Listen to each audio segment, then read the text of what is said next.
Hello and welcome to Stuff and Things with Chris. I'm your host Chris. Today I'm going to be reviewing and discussing this.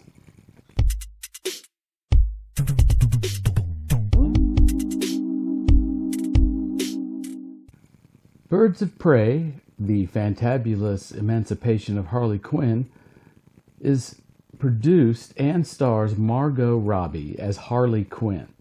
Also starring in it are Mary Elizabeth Winstead as Huntress, Journey Smollett-Bell as Black Canary, Rosie Perez as Renee Montoya, Chris Messina as Victor Zsasz, and Ewan McGregor as Roman Sionis, aka Black Mask.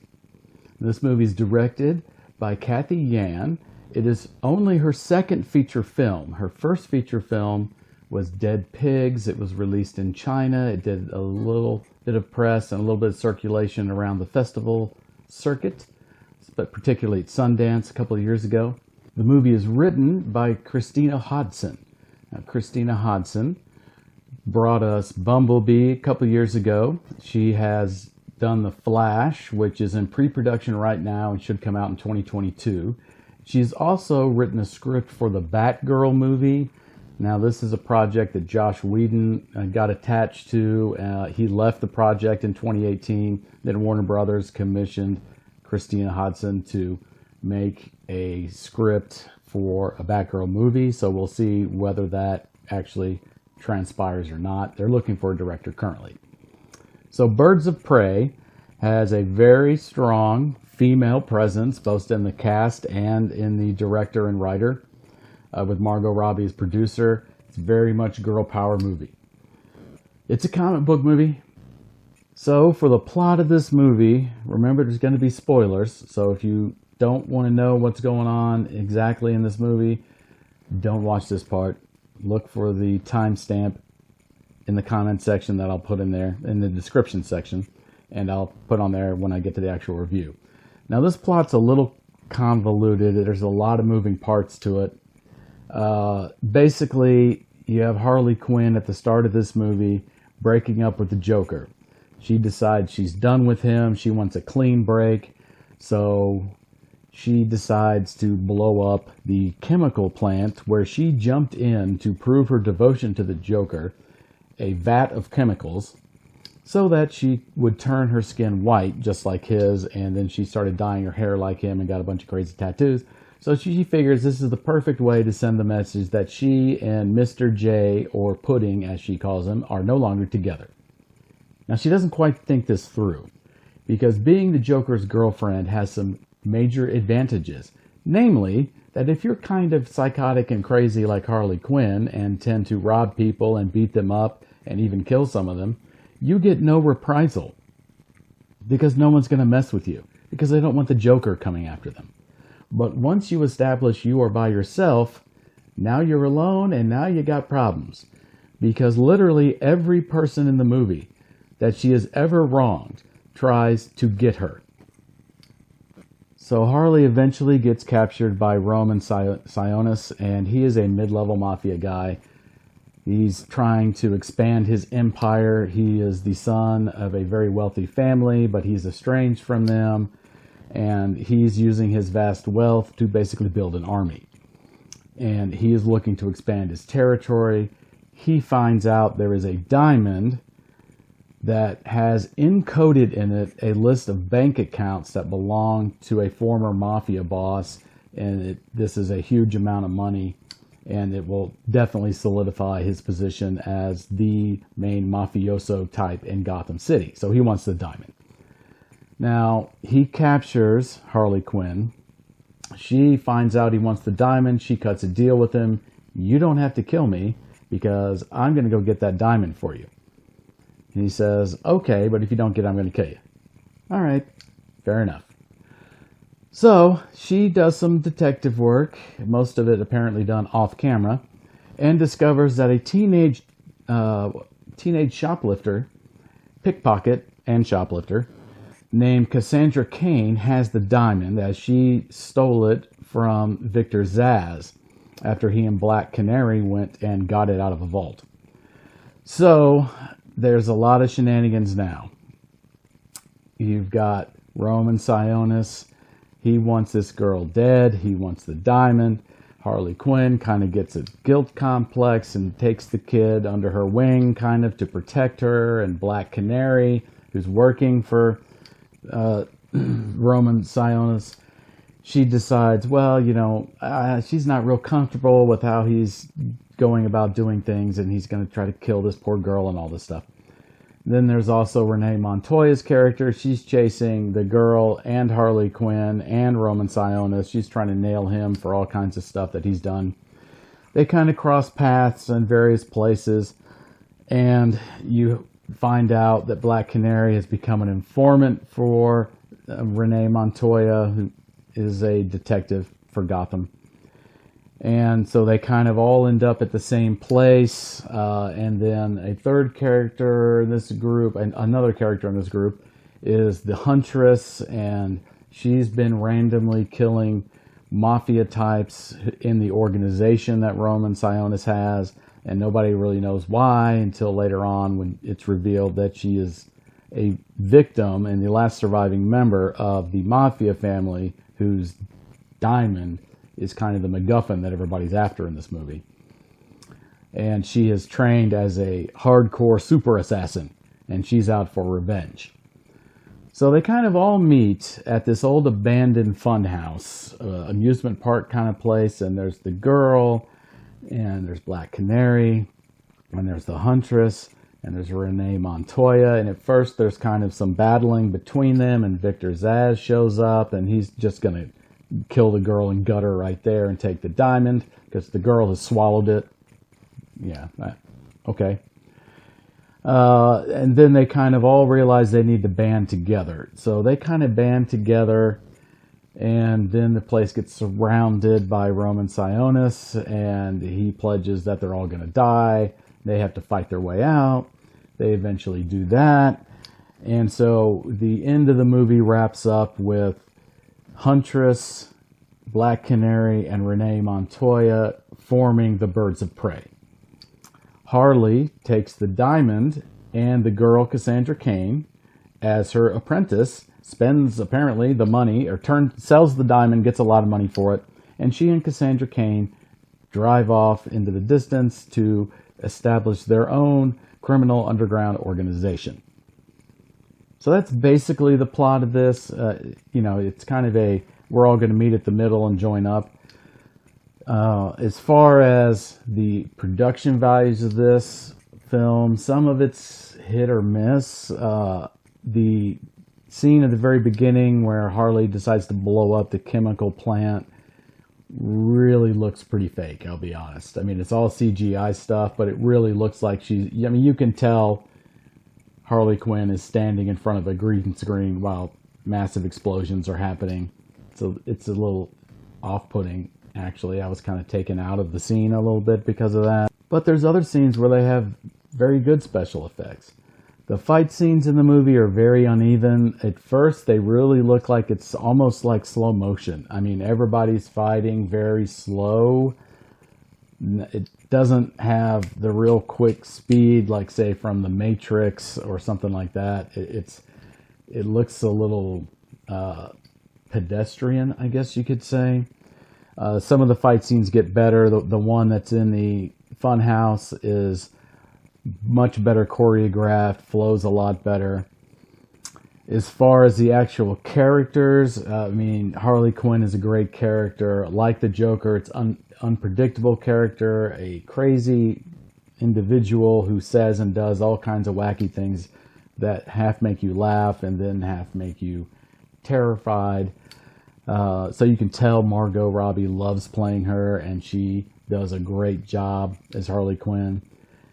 The other three girls, Mary Elizabeth Winstead is the Huntress, Black Canary, Renee Montoya, they're okay. They don't get a lot of in-depth characterization. They get some kind of surface treatments, which is kind of odd because the movie's called Birds of Prey. But really, you don't see the Birds of Prey come together till the very end. I mean, they don't even form up until, I think, the second to last scene in the movie, where they show the three of them fighting crime together at some later stage down the road. So consequently, you get a little backstory of the Huntress, but the Huntress is a very good character in the DC Universe comic books. She is a vigilante. She works with Batman and the Batman family, but also is very much on the edge because she believes in killing. And she's a total badass. So in these comic books, you know, she gets pretty hardcore occasionally, and she has a lot of run-ins with Batman, who is very against killing, because that makes you the same as the bad guys. Huntress doesn't care. She's like, hey, people got to die. People got to die. But in this movie, she's, I don't know, it's a little weird. She's, you know, she's kind of a butt of a joke for a while, and then she kind of says some silliness. She's not nearly as hard-edged as I would have liked to have seen. You know, Black Canary pretty much doesn't really do anything in this movie until you get to the third act. She's just kind of there. She looks sad. She looks pensive. But she doesn't really fight much until the very end. And then she doesn't use her special power until the penultimate scene in the fight with all the bad guys. I would have liked to seen her character drawn out a little more fleshed out. You know, same with Renee Montoya. She's a detective in a precinct that is obviously a terrible place to work. She is constantly harassed by every male who works there. She was passed over for promotion numerous times. But that's all you get. You don't really get why she wants Roman Sionis so much. I mean, there's a lot of bad guys in Gotham. Why she picked this particular one, we don't really know. You know, just kind of her in-depthness is not really there. So, you know, the movie is kind of all over. It's hit or miss. Some things are good, some things are not. Some of the jokes are pretty funny. Some of the scenes are pretty funny. Some of the fights are enjoyable. Some of them really aren't. You know, it's very uneven is really what I can say about it. Is it terrible? No, not at all. Now, I will say there are some large questions that come up in this movie, and you know, YouTube, especially YouTube right now, going through a lot of a backlash for what are called, you know, woke movies, and you see a lot of this, and people really getting on Star Wars for wokeness, and this movie had a lot of, is this going to be wokeness? And you know, the movies that go woke, go broke. And so there's kind of a whole lot of people waiting for this movie to come out and waiting for things to be wrong with it so they can say, see, I told you so.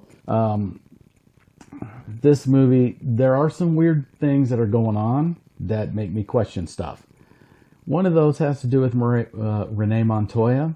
She seems to be the only female in the precinct. And I'm not joking. Like, literally the only one.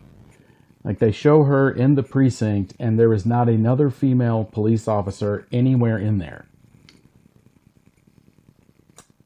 I'm confused by that, because it's, you know, 2019. So I'm pretty sure if there was a precinct like that in the Gotham Police Department, she could sue the bejesus out of them and win all kinds of money. Plus the fact that they constantly sexually harass her would also, I would assume, create an unbelievable case for suing, litigation. You know, so I found that odd that she was the only female police officer. I don't know if it was just in that precinct or in the entire department. I don't know. Another weird thing about this movie is that every male character in it is bad. Every single one of them. I'm not joking. All of them. The police are jackasses to Montoya. Then there's all of the criminals going after her. I think all of the people who come to kill Harley Quinn are all males except one. There is no one who is nice to Harley Quinn except an old guy from Taiwan who runs a restaurant, and Harley is living above his restaurant. And he sells her out. So, you know, and he tells her, oh, I sold you out because people offered me a lot of money. Just business. So he's not a very redeeming quality individual either. So, you know, that's an odd choice to make every single male character bad. And again, that's going to be fodder for people who think that that's done on purpose to try to downgrade the patriarchy and show that men are evil and all this kind of stuff. Maybe that's what she's doing. Maybe that's what the writer and director were going for. I don't really know. I just thought it was a little odd. You know, and like I said, the fight scenes are hit or miss. There's a lot of slow motion in this movie, and I don't know why, because it's not really scenes that you would normally see slow motion in. I mean, you know, it's not Neo dodging bullets. Okay, it's just doing a slow motion karate kick. I'm not 100% sure why you need slow-mo for that, but okay. You know, there's some good stuff. The costumes are, for the most part, pretty cool. They do a great job with Harley Quinn, straight from the comic books. A lot of her props that she uses in the comic books and outfits are there. It's not bad. Music is pretty good in it. The big set pieces are all right. They're not spectacular. You know, there's the usual problems that maybe the writers didn't quite think through. I mean, this is a sequel to Suicide Squad, and in Suicide Squad, Harley Quinn and another group of imprisoned bad guys are released with the express deal that if they complete a mission, they will all be pardoned and freed. Now, I'm not a policeman, but I'm pretty sure once, you know, she completed the mission and got freed as part of the deal, they would keep tabs on her. I'm just saying. But for some reason in this movie, they don't know where she is. They don't have any idea. I don't know. Everybody, I mean, it seems pretty obvious. She goes to the same club all the time and creates havoc every time she's there. So it wouldn't seem like it would be difficult to figure out where she is. I mean, it's not like she's keeping a low profile. I thought the hyena thing was pretty cool. She's got a pet hyena in this movie. I thought that was going to be cool, and then it really wasn't. So that was unfortunate. I mean, he doesn't do anything cool. I thought maybe she would go around town with her attack hyena with her and would use it occasionally to attack bad guys or something like that. But no, he sits at home apparently in the bathtub most of the time. I don't know. There's a weird continuity problem in the last act of the movie where, again, she's in her apartment above the Taiwanese guy's restaurant, and it looks like it happens at the exact same time, but downstairs, the huntress comes to look for Harley Quinn and presumably Cassandra Cain, and she's asking the old man about it while literally at a couple of seconds later, and the police have shown up at her apartment. The guy throws a bomb in one side. She runs out of the building, and the old man apparently has finished his conversation with Huntress and has decided to pack his entire belongings into his little minivan and is able to do it in, I don't know, half second, 2 seconds. And it's really bizarre because he says, oh yeah, I sold you out because they were offering me a lot of money. Who sold him out? Who did he tell? I don't understand. The police were knocking at the door, but the police aren't going to pay him money to tell them where she is. So that would mean a criminal would do it. But the criminals knew where she was anyway. The guy threw a bomb into her room without even asking the old man. So that didn't make a lot of sense. I don't know where the conversation with the huntress was. I mean, this all happens literally within like 10 seconds. Talking to Huntress, police knock at the door, bomb in the window, room blows up, she runs outside, all police presence has disappeared, old man packing his truck, saying, hey, sorry, it was just business, they're going to offer me a lot of money, I took it, and you're on your own.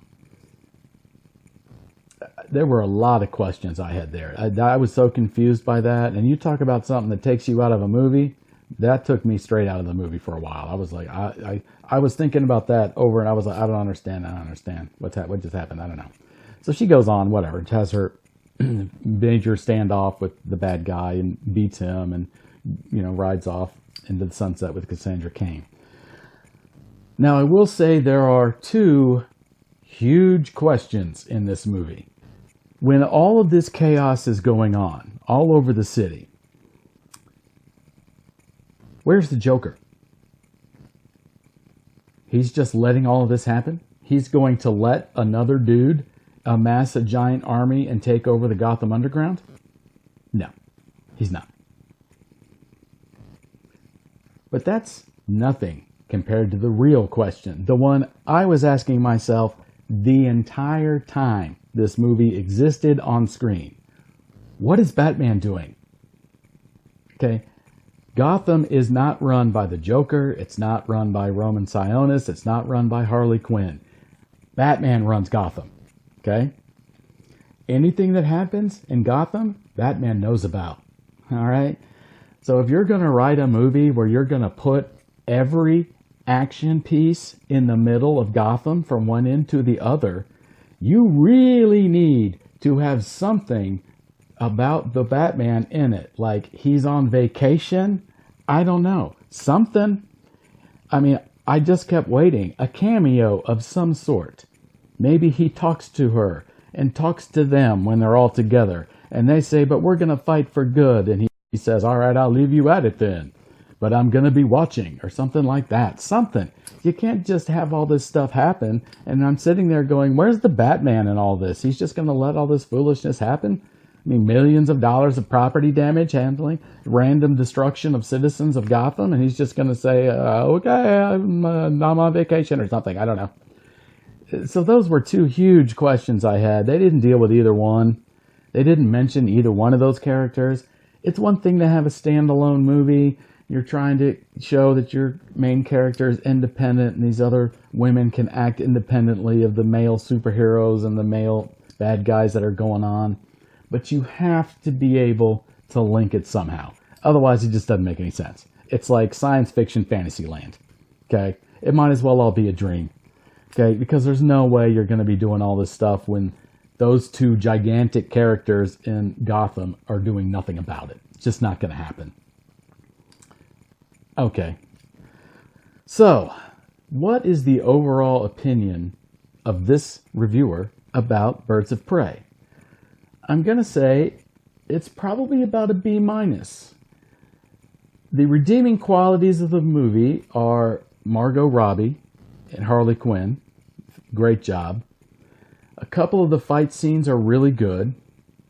Ewan McGregor has a great role. Another one of these where he gets to play a crazy guy and you know, the ups and downs of that character and how he snaps and changes real fast and his fascination with masks and brutalizing people. That's good also. It's got a very comic bookish feel to it, a lot of eye-popping colors. And so I would give it a B-. If they had tightened the script a little bit and made it flow a little more, it would have been a much better movie. It kind of gets bogged down in some places. There's some things that don't make a lot of sense. But overall, I'd say it's worth checking out. Leave your comments below. Make sure you click the like button and subscribe. Hit the little bell, let you know when I have some more reviews coming. And I will talk to you later. Thanks.